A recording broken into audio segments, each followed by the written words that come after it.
मित्रों, ऐसा कहा गया है कि जिनके कान समुद्र के समान हैं, निरंतर जिनके कानों में सत्संग, कथाएं, कहानियाँ, शास्त्र वचन, ज्ञानी जनों की बातें निरंतर चलती रहती हैं, फिर भी पूरे नहीं होते, भरते नहीं। उन्हीं की बुद्धि तेज होती है, वही बुद्धिमान होते हैं, वही इस जीवन में सुख पाते हैं जिनकी बुद्धि तेज होती है।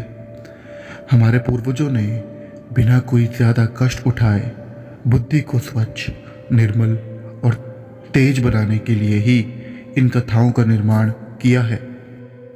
इस कथा को सुनने और समझने के लाभ अथवा फायदे, इहलोक और परलोक के रहस्य जानने के लिए ये कथा सुनो और सुनाओ।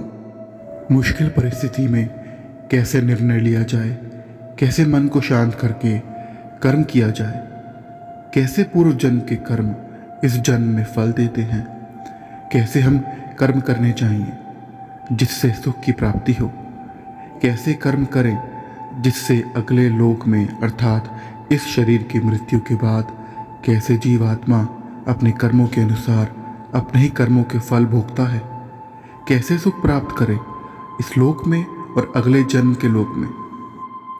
ये कथा की कहानियों की गहराई में जो उतर गया, समझो उसकी बुद्धि बहुत तेज है। जीवन में हमें अनेक प्रकार की परिस्थितियों का सामना करना पड़ता है, चाहे वह राजा हो या भिखारी। सभी के जीवन में कठिनाइयाँ, मुश्किलें आती हैं।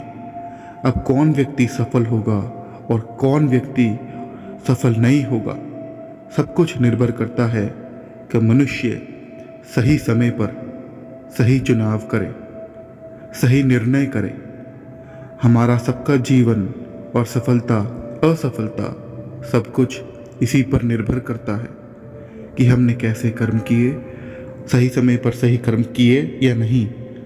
जिस व्यक्ति ने सही समय पर सही कर्म करे उसी का जीवन सफल है, उसी को शक्ति मिलती है, उसी के पास धन आता है, और जिसके पास धन है, शक्ति है, वही अपनी इच्छाएं पूरी कर सकता है, और जिसकी इच्छाएं पूरी होती हैं उसी को सुख मिलता है।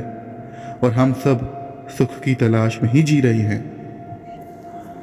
आज से जो हम कथाएं सुनेंगे वह एक ऐसे मनुष्य की है जिसने अपने जीवन में सभी कर्म बुद्धि से सोच विचार करके करे। यह व्यक्ति भारत देश का महान राजा हुआ। एक समय पर यह व्यक्ति पृथ्वी पर राज करता था।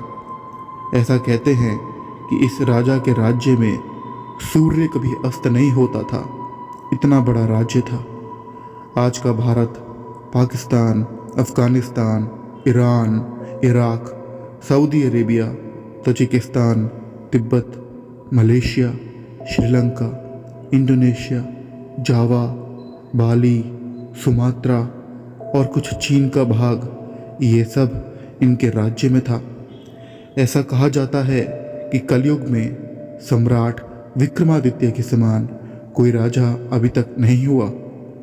इस व्यक्ति के जीवन में हम सबके जीवन से कहीं ज़्यादा मुश्किलें हैं और कठिनाइयाँ हैं, और इस व्यक्ति ने कैसे उन पर विजय पाई, कैसे उसने कठिन समय पर सही कर्म किया, जिस कर्म से उसको हर मोड़ पर सफलता प्राप्त हुई, शक्ति प्राप्त हुई, धन प्राप्त हुआ, जिसके द्वारा वह अपनी इच्छाएं पूरी कर सका और अपने साथ साथ अपनी प्रजा को भी सुख कर सका।